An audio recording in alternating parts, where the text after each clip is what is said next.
Eh bien salut à toutes et à tous, c'est Jean, c'est Moketo pour parler de tout mais surtout de rien. On se retrouve pour une nouvelle critique après quelques jours d'absence. Voilà, j'étais pas forcément très en forme, donc voilà, j'ai préféré me mettre un peu les critiques de côté. Mais on se retrouve donc pour une nouvelle critique avec spoil. On va parler aujourd'hui de l'épisode 2 de Star Wars, donc l'attaque des clones, sorti en 2002 et réalisé par George Lucas qui est aussi au scénario. Donc j'ai fait la critique de l'épisode 1, La menace fantôme. Si jamais ça vous intéresse, n'hésitez pas à aller la consulter. Aujourd'hui on se retrouve pour la suite, donc deuxième épisode de la prélogie.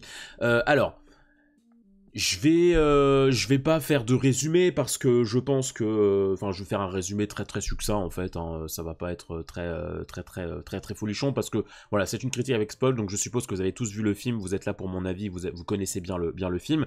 Mais donc l'histoire se déroule quelques années après le premier épisode. Le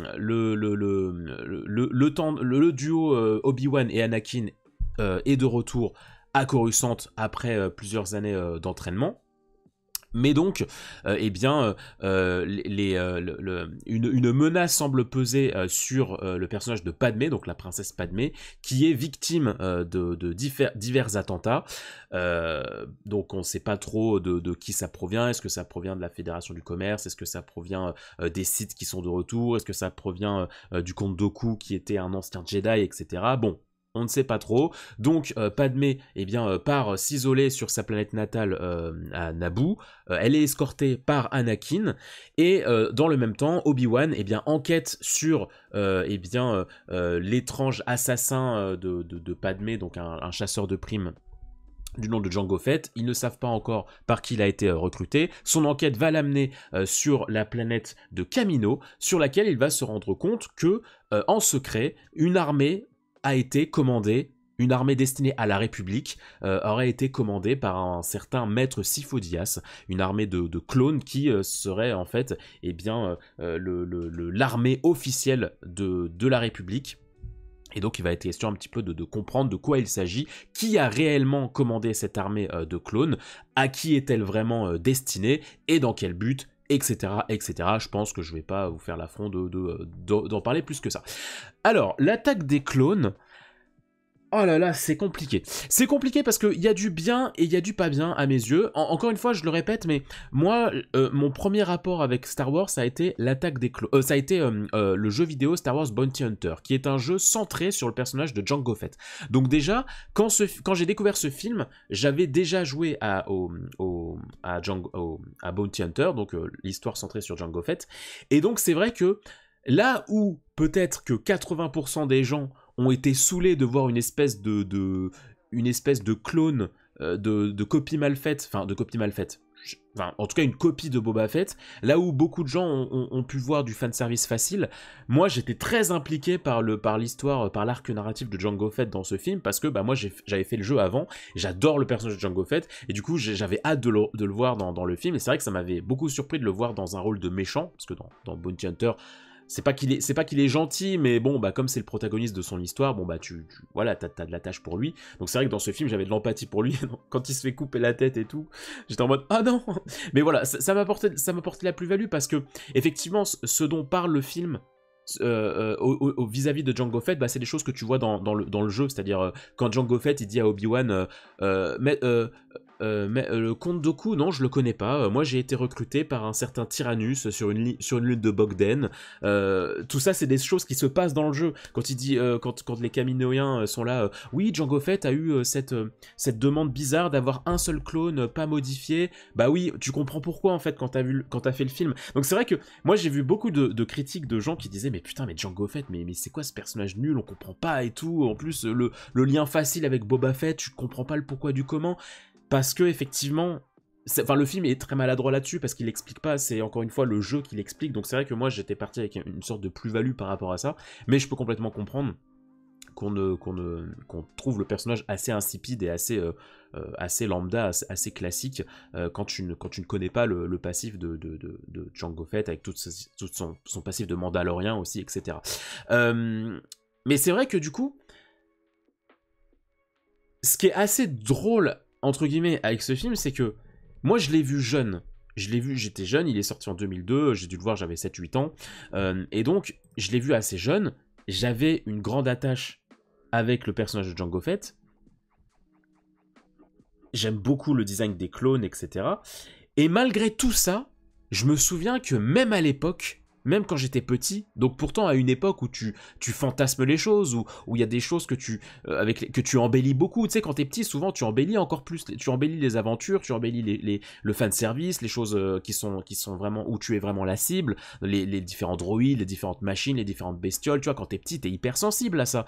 Ça te fait rêver, ça te fait délirer. Et ben, je me souviens que malgré tout ça, même quand j'étais petit, ce film, il me posait problème. Ce film, vraiment, j'ai rarement, j'ai jamais pris du réel plaisir à voir ce film, même quand j'étais petit, tellement je le trouve pas bien rythmé, pas hyper intéressant, et à quel point je trouve les personnages ouais, assez creux et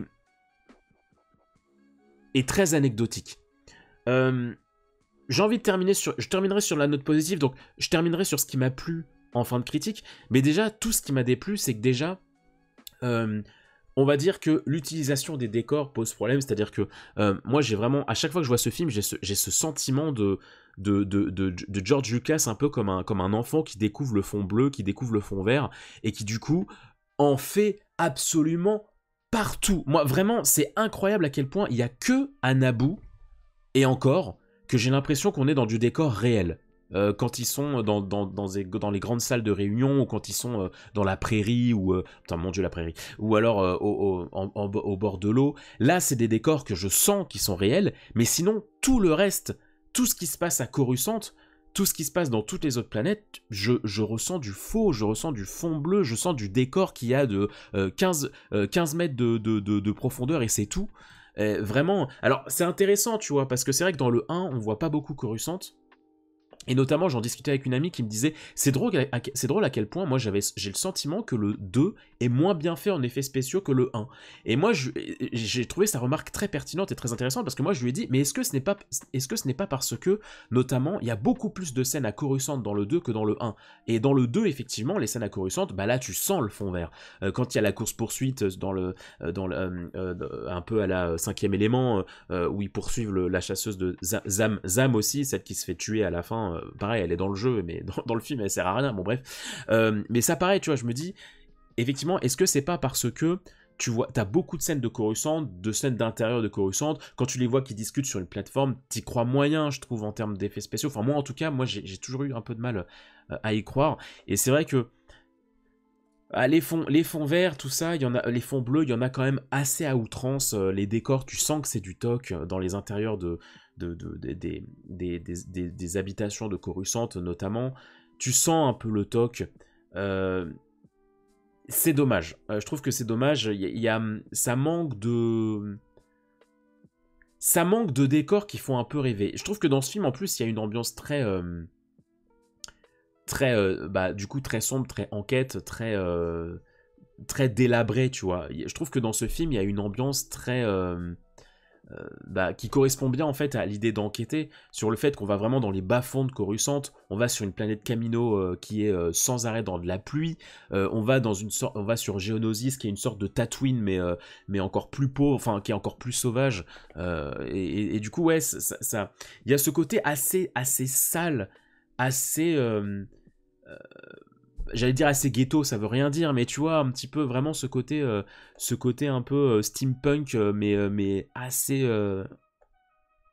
reculé et tout. Ce qui est assez cool hein, dans l'idée. Je trouve que c'est cool de nous proposer un Star Wars comme ça, qui du coup diffère beaucoup de l'épisode d'avant, mais comme ce qui est raconté n'est pas excessivement intéressant...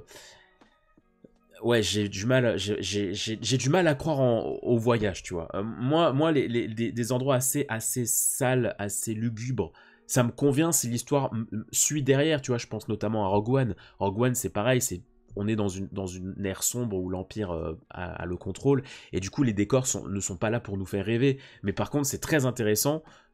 Ah si, la planète à la fin avec les palmiers, mais c'est vrai que c'est intéressant parce que l'histoire suit un petit peu le mouvement, mais là je trouve que l'histoire elle est pas... je la trouve pas folichonne. On va parler des personnages.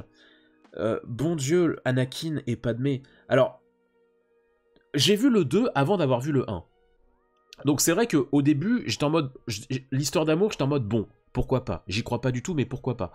Mais par contre, une fois que t'as vu le 1, putain, je trouve que cette histoire d'amour, elle fonctionne pas. Enfin, moi, je l'ai toujours trouvé un peu malsaine, quoi. Genre, Anakin, il est tout bébé dans le 1, et là, il se retrouve, et là, ça vire à l'obsessionnel. Moi, c'est un truc qui m'a toujours gêné dans ce film, c'est le côté obsessionnel de la relation Anakin-Padmé. Enfin, Anakin, il y a rien qui existe dans sa tête, à part Padmé et sa mère, dans ce film. Il y a rien d'autre qui compte dans ce film.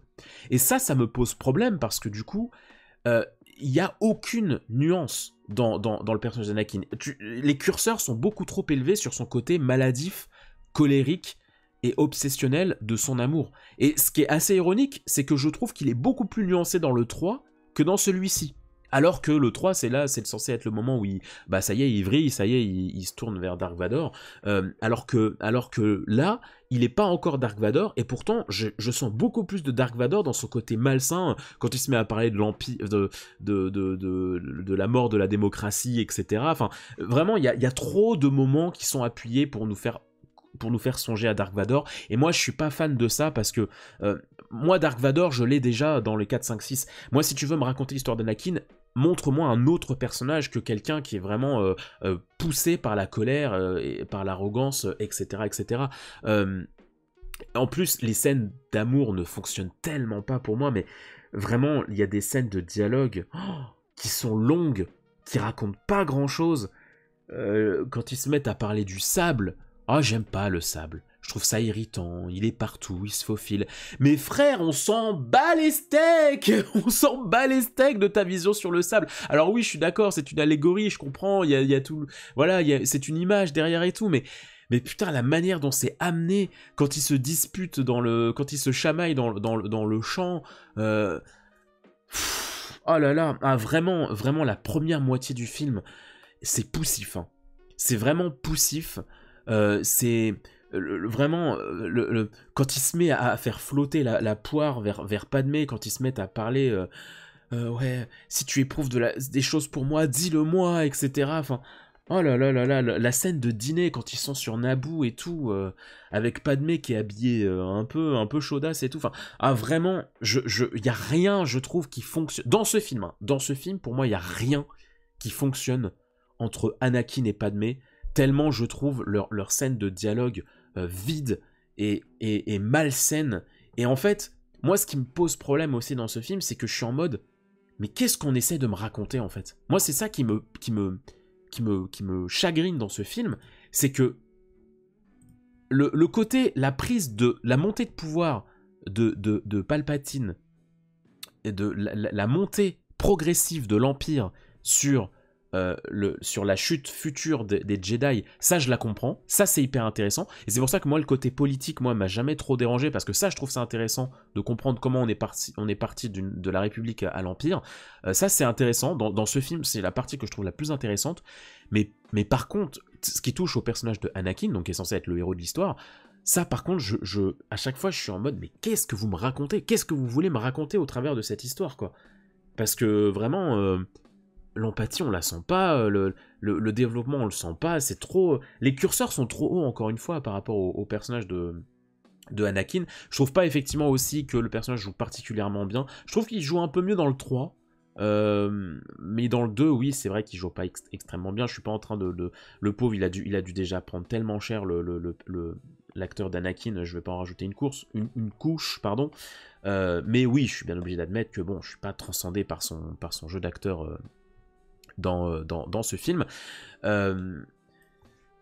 mais voilà, et puis ouais, les transitions elles fonctionnent pas, je trouve. Tu passes de il est obnubilé par Padmé à oh mon dieu faut que j'aille sauver ma mère, je t'en supplie accompagne-moi, oh là là je fais un massacre, oh je les ai tous tués, il se met à pleurer, et puis après oh Obi-Wan a besoin d'aide, ok allons-y. Enfin vraiment je trouve que les séquences ne se répondent pas entre elles. Anakin, j'ai l'impression qu'il y a 4 Anakin dans un même film. Tellement il passe du tout au tout, tellement il est... Il n'y a pas de transition, c'est tout l'un ou tout l'autre. Et je trouve que ça fonctionne pas très bien.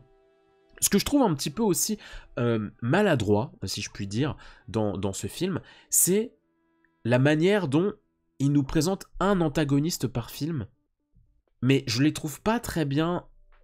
En fait, j'ai trop cette impression de, on a un cahier des charges, il faut qu'on ait un méchant par film, autre que Dark Sidious, autre que Dark Vador, parce que bah eux c'est la trilogie d'après. Tu vois, dans le 1, il y avait Dark Maul, dans le 2, il y avait Dooku, et dans le 3, il y a Grievous. Et en fait, ce que j'aime moyen dans la prélogie, c'est que t'as l'impression que les trois personnages n'existaient pas jusqu'à ce qu'on les introduise. C'est-à-dire que Dooku, il a quand même une sacrée, importance, quoi. On apprend dans le 2 que c'était le disciple de... Attends, c'est le disciple de Yoda ou de Qui-Gon?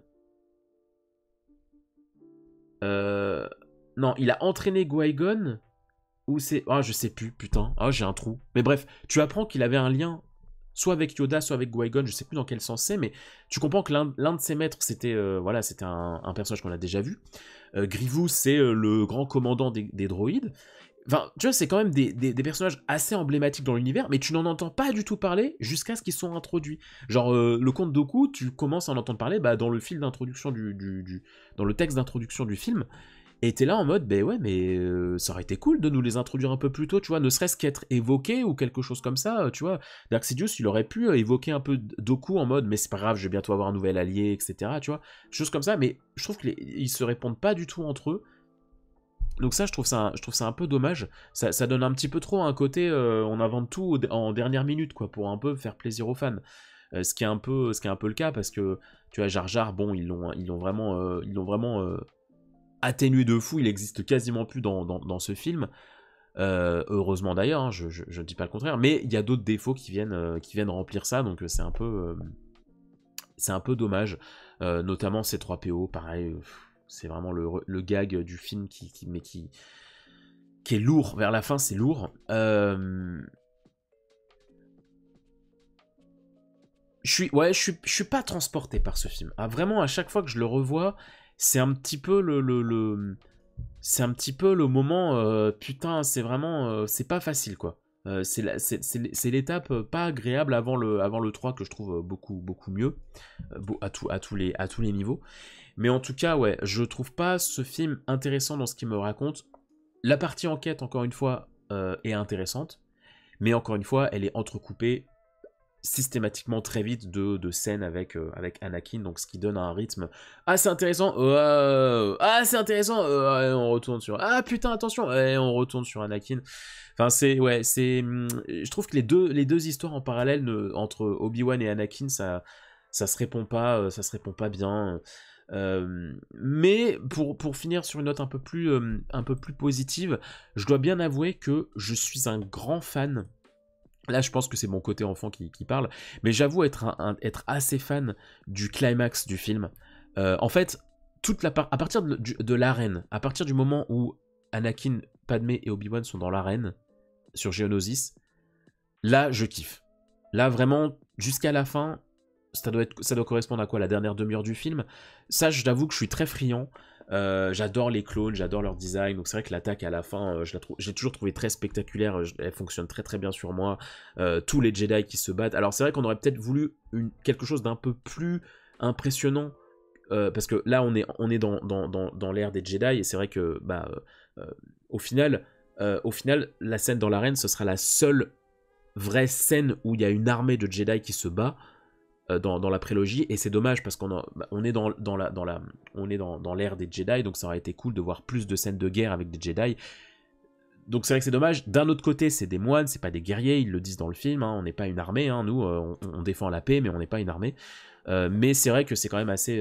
ça fait fantasmer, quoi, ce moment où t'as tous les Jedi qui apparaissent, commandés par Mace Windu, Yoda qui arrive avec les clones, le combat Dooku contre Yoda, enfin contre Obi-Wan et Anakin, puis contre Yoda, tu vois les éclairs pour la première fois, et ensuite tu as ce climax, cet épilogue exceptionnel en fait de la montée de l'Empire. Moi ça c'est une scène qui a toujours fonctionné sur moi à chaque fois que je la vois. T'as le thème de l'Empire en fond et tu vois les clones tous rangés avec les vaisseaux, des clones qui ressemblent de plus en plus aux croiseurs. Enfin tu as vraiment une un avant-goût de l'Empire, avec les clones qui font penser aux Stormtroopers, avec les vaisseaux des clones qui font penser aux croiseurs, avec Palpatine qui contemple tout ça. Moi, ce que j'adore beaucoup dans l'ironie dramatique de l'épilogue, c'est que, en fait, l'Empire est là sous vos yeux, mais vous la voyez pas, parce qu'en fait, vous regardez pas du bon côté. Et ça je trouve par contre que c'est une ironie dramatique qui fonctionne très très très très bien sur moi. J'avoue, cette scène à la fin, avec Yoda qui dit la guerre des clones ne fait que commencer. Ouais, j'avoue que cette partie-là, la partie-là, c'est un peu les fils sur moi. Mais encore une fois, bon, ça reste, c'est la fin du film, quoi. C'est la fin du film. Tout le reste, je suis pas... Ouais, je suis pas très bien emballé. Après, encore une fois, quand je vois les bouses que nous propose Disney, notamment avec les 7, 8, 9, enfin avec la postologie ou avec les séries, j'avoue que tout ça me fait relativiser sur ce film, et je préfère revoir ce film que tout ce qu'on se tape ces dernières années. Ça, je dois bien l'admettre. Je dois bien l'admettre que la merde bonifie ce film, si je puis dire, si je peux un peu parler comme ça. Mais en tout cas, voilà, c'était un peu mon avis sur Attaque des Clones. Alors, j'avais oublié, en postant ma critique de la menace fantôme, j'avais oublié effectivement que Star Wars est une grande fanbase, une fanbase très, on va dire, j'ai le mot chiant qui me vient en tête, mais c'est pas le mot, avec une fanbase très enfin très précise, qui aime pas quand on touche de trop à leur univers bébé, ce que je peux comprendre, hein, encore une fois, hein, attention, mais voilà, la fanbase Star Wars est très méticuleuse et aime pas trop qu'on touche à leur bébé, donc voilà, chacun ses goûts, hein. Oui, j'ai un peu mal parlé de l'Attaque des Clones pendant 20 minutes, mais chacun ses goûts. Si vous adorez ce film, il n'y a aucun souci, hein. Moi je ne vous attaque pas parce que vous adorez ce film, donc n'attaquez pas ceux qui sont en désaccord avec vous. Question de respect des goûts. Si vous avez adoré, tant mieux, mais respectez ceux qui ont passé un mauvais moment sur ce film comme moi. Mais donc voilà, c'était un petit peu le message que je voulais faire passer à la fin. Prenez soin de vous, c'est la fin de cette critique, j'espère qu'elle vous aura plu. On se dit à très vite pour une prochaine critique. On fera la revanche des sites dans pas très très longtemps, ne vous en faites pas. En attendant, je vous souhaite plein de bonnes choses, prenez soin de vous et n'hésitez pas à aller visiter les différents contenus du catalogue de la chaîne de la Moquette TV. Prenez soin de vous les gens, ciao ciao.